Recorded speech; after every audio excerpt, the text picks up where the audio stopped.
Hello दोस्तों, तो आज मैं 5 क्वेश्चंस लिया हूँ। इन पाँच क्वेश्चन के थ्रू आपको बहुत ही अच्छे कॉन्सेप्ट सिखाऊंगा। आपका ऑर्गेनिक केमिस्ट्री रिवाइज होगा और टू द पॉइंट चीज़ें मैं बताऊंगा। आपका ज़्यादा टाइम नहीं लूँगा, ठीक है, क्योंकि आपके पास टाइम भी कम है और मेरा मोटिव है इन क्वेश्चन के थ्रू आपका ऑर्गेनिक केमिस्ट्री रिवीजन करा दूँ। जो भी नई बातें हो, ट्रिक टेक्निक हो, वो आपको सिखा दूँ और क्वेश्चन को किस तरीके से एग्जाम में अप्रोच करना है वो सिखा दूँ। सारे नीट के PYQ हमने क्वेश्चन लिए हुए हैं, एक एक को डिस्कस करेंगे और आपको बेहतरीन तरीके से कॉन्सेप्ट और अप्रोच सिखाएंगे और ट्रिक भी जो भी होगा वो बताएंगे, ठीक है। तो आइए स्टार्ट करते हैं इसको सॉल्व करना, ठीक है, एक एक क्वेश्चन को डिटेल में।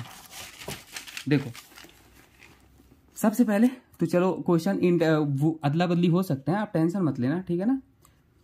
ठीक है, चलो आगे पीछे हो सकते हैं, कोई दिक्कत नहीं। तो पहला क्वेश्चन ये था, इसमें पूछा था, ये आप देख लो A B C और D। इसमें बोला था कि which of the following can exhibit cis and trans isomer. तो सीस एंड ट्रांस आइसोमर कौन से शो करते हैं, हमेशा याद रख लेना, कभी ऐसे क्वेश्चन आए तो जो ज्योमेट्रिकल आइसोमेरिज्म होता है ना, वो हमेशा सीस और ट्रांस फॉर्म में ही एग्जिस्ट करता है। आप कहोगे सर ज्योमेट्रिकल आइसोमेरिज्म ये क्या होता है, कोई बात नहीं, एक एक चीज डिटेल में बात करेंगे। देखो ज्योमेट्रिकल आइसोमेरिज्म कभी अगर आपसे पूछे तो देखो, अगर आपके पास ऐसे एल्केन है, ये कंडीशन है, इसे याद रखना, ठीक है। इसमें क्या होना चाहिए, आपको 4 ग्रुप लगे हैं, A B C D, double bond के कनेक्टेड है, ठीक है। तो A must be not equal to B, C must be not equal to D, और A और C इक्वल हो सकते हैं, B और D इक्वल हो सकते हैं। अगर ये कंडीशन सेटिस्फाइड हो रही है तो ज्योमेट्रिकल आइसोमेरिज्म शो करेगा, ठीक है। तो देखो यहाँ पे क्या होगा, ये डबल बॉन्ड तो यहाँ दिख गया, यहाँ ट्रिपल बॉन्ड है, तो कंडीशन यहाँ डबल बॉन्ड था ना, तो डबल बॉन्ड पे नजर तुरंत गई, हाँ सर यहाँ पे। अब बाकी मैच कराओ कंडीशन, इसे मान लो A है, C इसे मान लो B है, ठीक है, इसे मान लो C है, इसे मान लो D है। तो देखो A not equal to B मतलब क्लोरीन हाइड्रोजन के इक्वल नहीं है, हाँ अलग अलग है। यहाँ पे C not equal to D, hydrogen chlorine के इक्वल नहीं है, ठीक है। तो मतलब ये ज्योमेट्रिकल आइसोमेरिज्म शो करेगा, मतलब सीस एंड ट्रांस आइसोमर एग्जिस्ट करेगा, मतलब यही ऑप्शन करेक्ट होगा, ठीक है। ये भी नीट का क्वेश्चन है, पूछा गया। अब देखो किसी को ज्योमेट्रिकल आइसोमेरिज्म में प्रॉब्लम है, मैंने हर वैरायटी के प्रॉब्लम करा रखे हैं, एलिन सिस्टम में, साइक्लो एल्केन सिस्टम में, स्पाइरो कंपाउंड में, हर वैरायटी की प्रॉब्लम ना @IIT इन थिंकिंग चैनल पे अपलोडेड है। वहाँ ट्रिक और टिप्स के भी वीडियो आपको मिल जाएंगे, ठीक है ना, इस चैनल पे। वो ट्रिक और टिप्स के वीडियो आपके लिए ब्रह्मास्त्र साबित होने वाले हैं, क्योंकि वहाँ पे जो मैंने ट्रिक बताया ना वो कहीं भी फेल नहीं करेंगे, 99.9% में एप्लीकेबल है। और मैंने एक्सेप्शन को इंक्लूड करके बताया है, तो वहाँ पे जरूर देखना। ज्योमेट्रिकल आइसोमेरिज्म का वीडियो जो है ना वो कम ही मिनट का है, आपको सारी बातें सिखा देगा, तो वहाँ पे देखना, मैं कैप्शन में लिंक दे दूंगा, ठीक है। चलो क्वेश्चन को सॉल्व करते हैं आगे।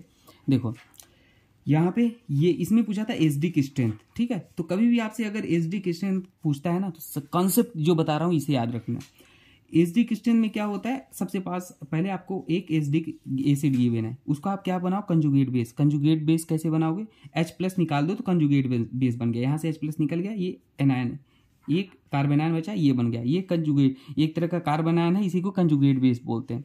ये जितना ज़्यादा स्टेबल होगा, मतलब कार्बन आयन जितना ज़्यादा स्टेबल होगा, एसडी की स्ट्रेंथ उतना ज़्यादा होगा, ठीक है। अब कार्बन आयन की स्टेबिलिटी कौन से ग्रुप बढ़ाते हैं, जो -I होते हैं, -M होते हैं, -R होते हैं, -H होते हैं, ठीक है ना। अब कोई कहेगा सर -I -R -H क्या होते हैं, तो ये भी मैंने IIT थिंकिंग चैनल पे GOC में पूरा 0 से एडवांस पढ़ा रखा है, कभी भी दिक्कत नहीं आने वाली है, उसे पढ़ना। अगर ऑर्गेनिक केमिस्ट्री पढ़ने में दिक्कत होती है ना, तो कनेक्टिविटी से पढ़ो, सबसे पहले बेसिक ऑर्गेनिक केमिस्ट्री, फिर GOC, फिर रिएक्शन मैकेनिज्म, कभी भी प्रॉब्लम नहीं आएगी, ठीक है ना। दिक्कत यही होती है, कनेक्टिविटी से हम नहीं पढ़ते।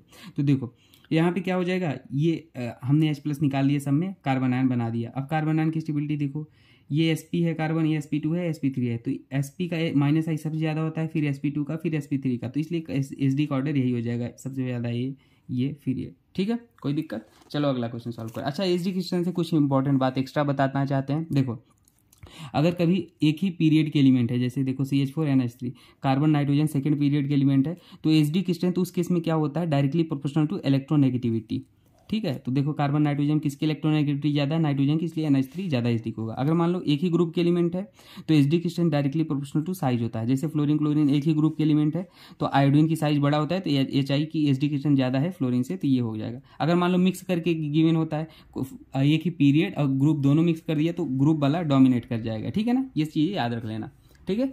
चलो अगला कॉन्सेप्ट देखते हैं भाई, ठीक है। देखो अगला क्वेश्चन था कि which of the following are more reactive towards electrophilic reagent, ठीक है। अब इलेक्ट्रोफिलिक रिएजेंट के अगर ये बोल रहा है कि ये सबस्ट्रेट आपको गिवन थे, इन पे इलेक्ट्रोफाइल का अटैक कराया जाता है, तो कौन सा सबसे फास्टेस्ट अटैक करेगा, रिएक्ट करेगा? तो देखो ऐसे केस में क्या होता है, इलेक्ट्रॉन डोनेटिंग ग्रुप अगर बेंजीन रिंग से लगा है, जितना strong electron donating group benzene ring से लगा है, रेट उतना ज़्यादा होगा इलेक्ट्रोफाइल के आने पर।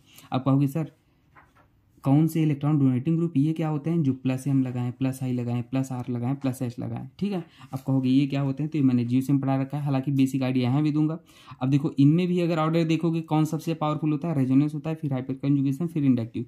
रेजोनेंस को ही मेसोमेरिक बोलते हैं, बस माइनर डिफरेंस ये है कि रेजोनेंस बाई डायरेक्शनल होता है, मेसोमेरिक यूनिडायरेक्शनल होता है, ठीक है। अब चलो क्वेश्चन को सॉल्व कर लेते हैं। देखो यहाँ पे वो CH3 है, तो अगर कभी बेंजीन रिंग से कोई एटम लगा है जिसपे लोन पेयर है तो प्लस एम इफेक्ट लगाता है, ठीक है। और देखो लोन पेयर इस पे है तो ये भी लगाएगा, लेकिन ये इंपॉर्टेंट बात यहाँ स्टार बना के लिखना, हाइड्रोजन के केस में प्लस एम क्या होता है, वीक पड़ जाता है, माइनस आई डोमिनेट करता है। ये इंपॉर्टेंट बात है, बहुत ही इंपॉर्टेंट है, एक्सेप्शन केस में आप पढ़ते होगे, ठीक है, तो याद रखना है। तो ये तो भाई माइनस आई लगाएगा, क्या करेगा, डीएक्टिवेट करेगा बेंजीन रिंग को, तो ये तो रेट थोड़ा घटाएगा, हालांकि ये थोड़ा बढ़ाएगा। यहाँ पे देखो OH है, ये भी हमारा प्लस एम इफेक्ट लगा रहा है, लेकिन इससे और इससे कंपेयर करोगे तो ये ज़्यादा लगाएगा, क्योंकि यहाँ पे CH3 है, स्टेरिक क्रिएट करेगा, यहाँ H है, कम स्टेरिक करेगा, ये ज़्यादा डोनेट करेगा, मतलब प्लस एम ज़्यादा होगा, मतलब रेट ज़्यादा होगा। लेकिन अब यहाँ पे क्या लगाओ, यहाँ पे ये प्लस आई लगा रहा है, प्लस आई तो वीक इफेक्ट होता है, और यहाँ माइनस आई, तो इसका तो छोड़ दो। इसमें देखो ये भी प्लस एम इफेक्ट लगा रहा है, लेकिन इसमें यहाँ क्या होता है, लोन पेयर जो है ना इधर रेजोनेंस कर ले रहा है, इधर थोड़ा शेयर्ड हो जा रहा है, कम हो जा रहा है, तो जो स्ट्रॉन्ग रेट होगा इसी का होगा, ठीक है। ये भी PYQ है। अगला क्वेश्चन था ये भी सेम क्वेश्चन था, मोस्ट इलेक्ट्रोफिलिक अटैक मतलब fastest rate when electrophile attack to them, तो क्या हो जाएगा, ये सेम क्वेश्चन है। तो यहाँ OH वाला है, OH प्लस एम स्ट्रॉन्गेस्ट लगाएगा, ये तो माइनस आई माइनस एम, इसकी बात ही मत करो, ये माइनस आई हल्का लगा देगा, तो ये वाला हमारा फास्टेस्ट हो जाएगा, ठीक है। अगला क्वेश्चन देखते हैं, ये वाला था, इसमें IUPAC नेम पूछा था, तो कुछ नहीं, ये फंक्शनल ग्रुप है, तो यहाँ से नंबरिंग कर लो, 1 2 3 4 5, पैरेंट चेन में 5 कार्बन है, साइड चेन पे क्या है 2 पे और 3 पे साइड चेन है, तो 2,3 इसे मिथाइल बोलते हैं। डाई मिथाइल, डाई क्यों लगा, 2 है तो डाई मिथाइल, 5 कार्बन है तो पेंटा, और ये एसिल क्लोराइड है तो पेंटा नोइल क्लोराइड, तो ये हो जाएगा IUPAC नेमिंग, ठीक है। कुछ डाउट हो कमेंट सेक्शन में पूछ लेना। बाकी IIT थिंकिंग चैनल पे JEE मेंस के मैंने बहुत सारे PYQ करा रखे हैं, उसको जरूर देखना, क्योंकि वो आपकी नीट वालों के लिए बहुत ही अच्छा है। मैंने बेसिक कॉन्सेप्ट ही बताया, ठीक है ना। हाँ एडवांस के चाहो तो मत देखना, पर देखोगे तो अच्छा ही रहेगा, पर JEE मेंस तक आप अच्छे से देखना, ठीक है। ओके दोस्तों, थैंक यू सो मच, मिलते हैं नेक्स्ट वीडियो में।